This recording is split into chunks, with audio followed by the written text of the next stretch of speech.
Hi, welcome to a new episode in the Internet Surfer, hosting the most horror and creepiest stories from Reddit. Please don't forget to comment, like, share, and subscribe. Enjoy. I have been an Okefenokee Swamp Ranger for 10 years.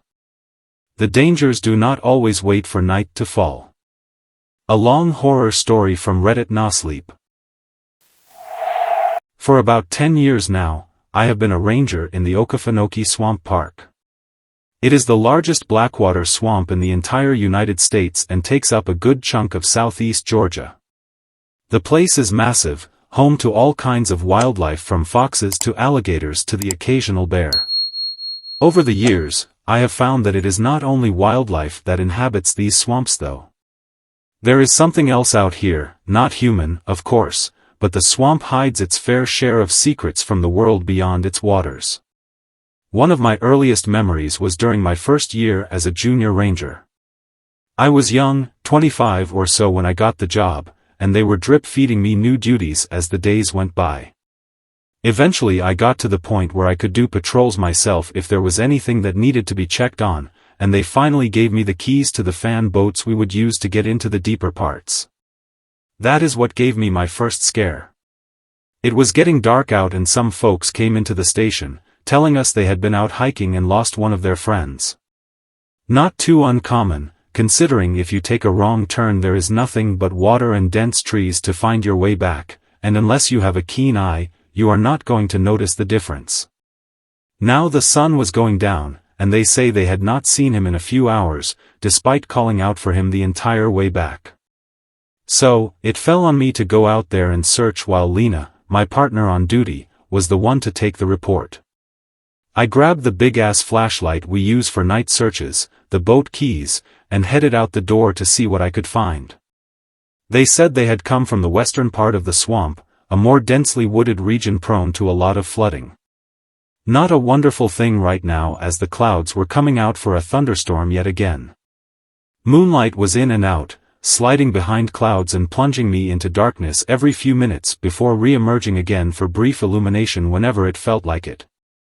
The trees above were casting eerie shadows, and every movement from around me made me jump as the night grew darker. Mosquitoes were the worst thing out here. Plenty of them were swarming me, almost blocking the floodlight as they swirled around in the beam.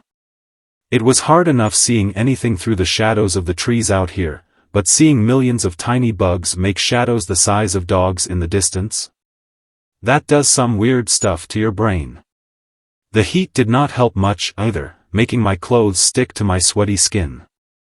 I was out there maybe 2 hours, moon high overhead and sun long gone now, when the first shower finally came. Rain started falling slow at first, just a drop here and there as thunder gave ominous rumbles in the background. An occasional flash of lightning would overtake my surroundings, completely overpowering the beam of my flashlight and making the entire swamp around visible. That was when I first started to notice them. It looked like people at first, hiding behind trees, obscured in shadows and branches to keep from being seen. Some were taller than others, some a bright, sun-bleached white while others appeared covered in mold and dirt.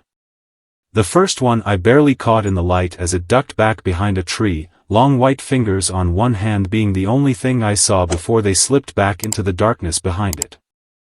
I saw another one 10 minutes later, though this one was much clearer. It was in the middle of the trees, partially submerged in some of the water and muck below.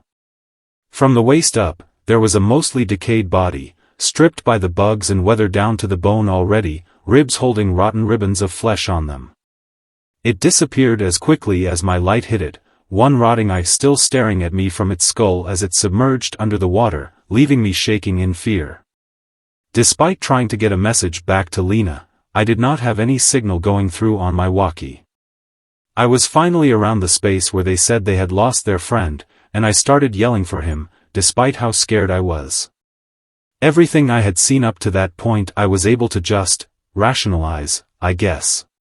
It was my first time out in the swamp on my own, especially this late at night, and the weather was not helping my nerves. Ahead of me the trees opened in a clearing, nothing but a small pond unmarred by roots or trunks sticking through. The rain stopped suddenly, moon appearing from behind the clouds now and shining down on the dark black water below, reflecting its light. There, standing in the middle of the clearing with hands stretched high into the sky, as if pleading for the moon to come down and meet it, was a body. Hell, a body was putting it mildly, as this thing was stripped of all flesh, empty sockets where the eyes should be as it stared up into the moon above. From where I was in the boat, I could see it was dressed in a long, flowing white gown. Almost like a wedding dress. I could not tell if it was looking in longing, reverence, or both as it reached further toward the moon. It was standing atop the water's surface as if it were a smooth glass floor, not even making ripples across the water as it was glowing in the moonlight beneath her. As I was watching, more skeletons and decaying bodies emerged from the water, gliding upward to surround the skeletal bride as she continued reaching for the moon above. They grabbed her, dragging her back down below the surface of the water, as the moon was once more hidden by clouds above. I tried shining my floodlight over to see if there was anything still there, but the clearing was completely empty, just shadows dancing off the water's surface again. I turned tail and ran that night. We ended up finding the guy that was missing the next day, somehow wandered right over to one of the nearby highways, though it was a hell of a walk for him to get there. Lena did not believe me when I told her about the skeletons and decaying bodies in the water, simply looking at me like I was insane. A year or so later, we were the unlucky site of a murder.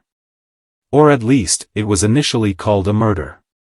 Some poor girl's body was found floating in one of the more touristy areas, totally drained of every drop of blood. All they were able to find was one puncture wound in between her neck and shoulder. That was not from any animal known to be in the park, so Georgia Bureau of Investigations came in to look around. I got paired up to lead a guy named Sully around the swamps, investigating to see if we could find any sign of where she was killed or a weapon, even. Good guy, we ended up getting to be friends in the couple of weeks we were going around the entire length of the Okefenokee. One thing we agreed on, the amount of destruction being done to the environment out here needed to stop. There was a mining operation about to start nearby, extracting lithium through strip mines right outside of the swamp borders. That was just the latest issue too, because a few of the major train yards had been dumping chemicals for the last few decades that was just now becoming known. God knows it added to the cancer clusters that have been popping up in the youth around here, taking kids too young. What we found one night though, a week after beginning our investigation, made us both see that the problems were only going to get worse. Another body had turned up a day earlier, causing a whole other fuss as GBI was still trying to get a handle on the situation. This was a big guy, too. They matched him up with a trucker that had gone missing a couple of weeks ago, big rig found empty and abandoned on the side of the highway nearby. His body was pretty messed up, decay setting in, but he had a similar wound with the same telltale sign, his body was absolutely drained of blood. Sully and I spent the next day tracking deep into the swamp, trying to figure out where it could have come from based on the faint currents through the waters. After about 7 hours of tracking from sunup, we found something. A shallow clearing in the middle of the northeast quadrant, tons of trees clustered around it that kept it mostly closed off, but a small gap between that became a floodgate essentially when it rained. We theorized that was what was letting the bodies loose, allowing them to drift over to the more populated areas of the swamp where they would be found. Our theory was backed up almost immediately, and we found the origin point of the dead people. Inside this clearing, bodies were piled up in various states of decay. Every single one was drained of blood, the newest corpse being only a few days old at most. Alabaster white skin was glowing against the dark waters, making me feel nauseated in the humid afternoon.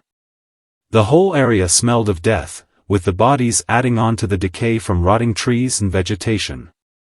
It was worse than the time I found a rotting bear near the park entrance, poor guy almost torn in half by a car that hit him. They all had the same puncture wound, though it was on different sides for some of the bodies. Just wherever the killer was able to get a good angle in. Sully pulled out his radio to make a call back to the station, letting them know what we had found. Unfortunately, they said it was going to be a bit before more people could come out thanks to an emergency in town. The downside of living in the rural South is there are only so many resources spread thin over a huge area. We would just have to set up and wait for someone to come out here, but in the meantime, we had our own plan. In the off chance the killer returned, we parked our boat a little way away downstream, anchoring it to a nearby tree out of sight. Then we got out, waders and boots on to keep from getting totally soaked as we made our way back toward the small clearing. The sun was getting low, and we knew we would have to take a position soon to make sure nothing took us by surprise. There was a little luck on our side though, because one of the old ranger outposts was nearby, a small, rotting cabin built up on rickety platforms. We crammed ourselves in, getting ready for what could be a long night. 2 hours passed with nothing. I ended up falling asleep on one of the rusty folding chairs left in the outpost. The place was bare, an old landline phone hanging on one wall, a small desk in the corner, and one dingy light bulb hanging from the ceiling. It did not even work, and there probably was not any power coming in here anyway. Sully got outside and looked around for a little bit while I was snoozing inside, and when he woke up showed me the reason we didn't have power. The small post stringing wire along for electricity was ripped out of the ground, nothing but a frayed wire still hanging loose above the water. No doubt that was a major safety hazard, but it is not like anyone ever came out this far. We started checking the further reaches of the swamp a lot more often after this situation, hoping to avoid another pile of bodies coming up like it did. The sun was gone in the sky by the time we realized our serial killer was much, much worse than some awful human.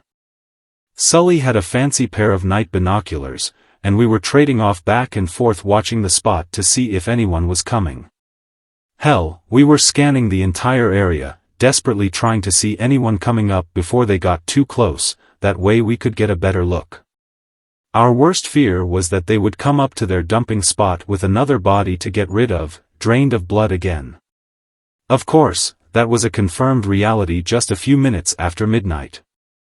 Nobody had shown up out here still, with the two of us debating throwing down a GPS marker and heading back to the main station.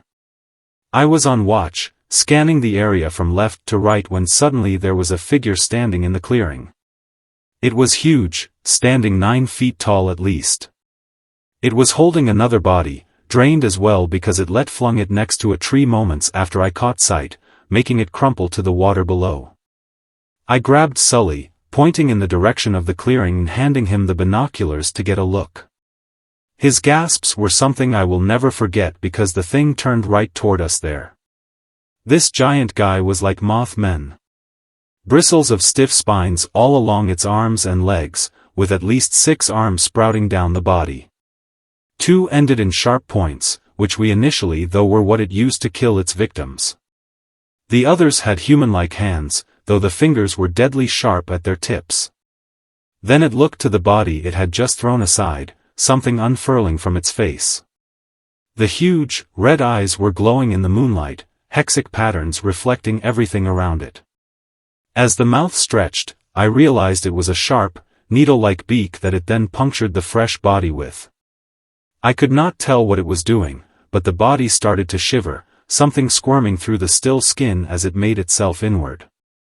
That was all me and Sully needed to see, because we had no idea what this thing was other than an abomination against God. The situation with a believed murderer meant we got clearance to carry firearms, and both of us drew ours now. Sully had a rifle, while I just had a standard-issue pistol. We gave ourselves a moment to prepare, grabbing a couple of old flares from within the desk in case they might come in handy, and moved out. We made it to the edge of the clearing, still hidden from this thing and whatever it was doing. As Sully poked his barrel around the corner, waiting for the right moment, the thing turned and locked its giant, red eyes with mine. It was not human, for sure, and the only thing behind those eyes was the desire to feed, breed, and eat some more. This was the stereotypical southern pest, made into one of my greatest nightmares. Soon as it looked at us, Sully fired a shot off, hitting it in one arm. The thing took off flying, both of us firing shots up after it. I think one of our shots found the right mark, because it shot through one of the wings, causing it to lose lift and start falling back down. I fired again, this time hitting it on the lower jaw, taking out the massive needle of a mouth. One more shot and we could take this thing out. My clip was empty, and when I went to reload, the mosquito man rushed at us, making me fumble the new clip into the dark water. The creature hit Sully, sending him flying backwards before splashing down into the muck behind us. I started to run back towards the outpost, picking Sully up as I went. He had lost his gun when he was thrown, meaning we were shut out of luck when it came to defenses. As we hauled ourselves up onto the outpost platform, I uncapped one of the flares, throwing it at the lumbering creature now wading towards us. It did not manage the deeper water well, despite the great height advantage it had, and was struggling to pull its feet from the muck below. As we got inside, Sully slammed the door behind us, pulling the deadbolt which snapped from rust. It was only a moment before a loud thump shook the entire outpost, the creature landing on the platform outside. There was nothing we could do but press ourselves to the back wall, hoping that it might lose interest and leave. Now would have been an impressive time for some of the others to show up like they were supposed to hours ago, but no such luck there. One of the sharp arms busted through the thin wooden door, tearing a piece out as it was pulled back. The thing was coming in now, forcing itself through the small doorway while tearing the wooden panels out from the door and wall. There was little chance for us to get away, but we had to try at least. I opened the shutter over the back window, exposing a dingy pane of glass half my size. I pulled my arm back, smashing it with my elbow to get out and pulling Sully out with me as the creature got closer in the outpost. Uncapping the last flare, I threw it into the window behind me, letting the bright flame ignite the old, rotting wood inside. We clambered back, trying to make our way from behind the outpost back to our boat before the thing got out. The scream that thing let out is something I will never forget, sounding like dozens of voices crying out at once as the flames licked at its skin. I saw the window burst outward, wall around it being blasted out with flames reaching closer to us. The creature fell out, body half on fire and sizzling as it fell from the platform and hit the water below. We had to get out, water splashing up through my waders at this point and chilling me in the humid air. I could see blue sparks coming a few feet away in the darkness, the live wire on a post that Sully had pointed out earlier. The idea was a risky one, but if it meant I could at least take him out with me, I would try it. It was gurgling up from the water now, clumsily sloshing its way toward us in the dark water. Nothing was going to stop him, but I made my way as quickly as I could over to the post. My waders were made of rubber, so I hoped this half-baked scheme would work. As the thing got closer, I reached out, grabbing onto it and using its own offbeat momentum to swing it around to the other side of me. It landed right on target, face first into the live wire. I felt a brief shock as my hands let go of its body, noticing smoke rising from it as it convulsed atop the post. A couple of moments passed before the wire shorted out, creature going limp against the post as it died. The outpost was still going up in flames around us as we both lifted the body, bringing it toward the massive pyre. It became that thing's funeral when we threw it on top, letting it burn away before it had any chance to pull some stuff and come back at us. There was no sound from it, just the crackling of flames as the outpost burned, smoke rising into the sky above. Screams started coming from the clearing, this time higher pitched than the last but all in a terrible discordance that sounded like the choir of hell. We covered our ears, looking back to the clearing as the moonlight illuminated three small bodies, each one 3 or 4 feet tall. One of them took to the air, massive needle mouth extending under the glowing red eyes. This thing was nesting its eggs in the dead bodies, reproducing. I went back to the boat, grabbing the flare gun and a can of gasoline while Sully made his way to the small ones. They did not put up much of a fight, thankfully, and he was able to crush them easy underfoot. We started moving everybody we found, piling them in the driest place we could before dousing them in gasoline. When they were soaked, we went back to the boat, carefully aiming the flare gun at the pile through the clearing before pulling the trigger. Everybody in that pile went up that night. I still do not know who all of them were, and it is likely their poor families may never get closure, but after seeing what that thing had nested in them, I think we did them a service burning the bodies. Sully and I both gave the same report, though GBI did not seem to believe it. Every time we have talked about it since, we have wondered it was just some freak of nature cryptid or a mutant abomination made by the pollution taking hold. My bet is on the pollution, chemicals getting into the mosquito spawn and making, well, these people. We have made it a point when any bodies come up in the swamp now to watch them for a few days, making sure they do not reproduce into more of the things. Despite how terrifying it could be out here, there were times when the supernatural stuff could be oddly beautiful. There is a common phenomenon that I still do not really know if it is real or something more beyond outworld, but I have seen it enough to know that it is not entirely normal. Swamp lights, small, floating torches in the dark that move of their own accord through the air. Some say they are called ball lightning, others believe that it is some combination of gas and heat in the air. Those of us in the ranger station have realized it is something a little more than that. This was something we would see probably every other week. Just faint glows in the distance from our outpost, or even along the tree lines while we were out on patrol. There was no telling where they would turn up, but we knew if they were out there, we had some searching to do. Every time a swamp light popped up, floating above the water, it was like a beacon guiding us to something. That something was, unfortunately, usually a body of someone who got lost or just wandered into the wrong area. They are not even terrifying, but more just sad. Every time we would see one, it was a sign to get out the nets and drag the water. Granted, that was not always the case, and we think some were just stray spirits left to wander, unable to move on even after their bodies were taken for burial. They got lonely sometimes too, just floating out there in search of someone, something, to acknowledge that they were once there. One night when I was out on the main station platform, I looked off into the trees to see what almost looked like Christmas lights blinking in and out, but larger than any of the fireflies that were out here. That sent a bad feeling down my spine, hoping that I was not about to stumble upon a mass grave or anything. The lights were just there though, zipping over the water and, if I am right, chasing each other in play. We dredged the area the next day, but no bodies came up. All I can assume is that they were just lost souls who finally met up with each other, finally enjoying a little company after so long searching in the dark. My last encounter was 2 years ago. Since then, I have mostly retired to life as a desk jockey, taking my leave of having to wander the muck out there. It was bright out, midday, and I was out doing some land survey work to make sure local wildlife was not being overtaken by some invasive flora we had had popping up.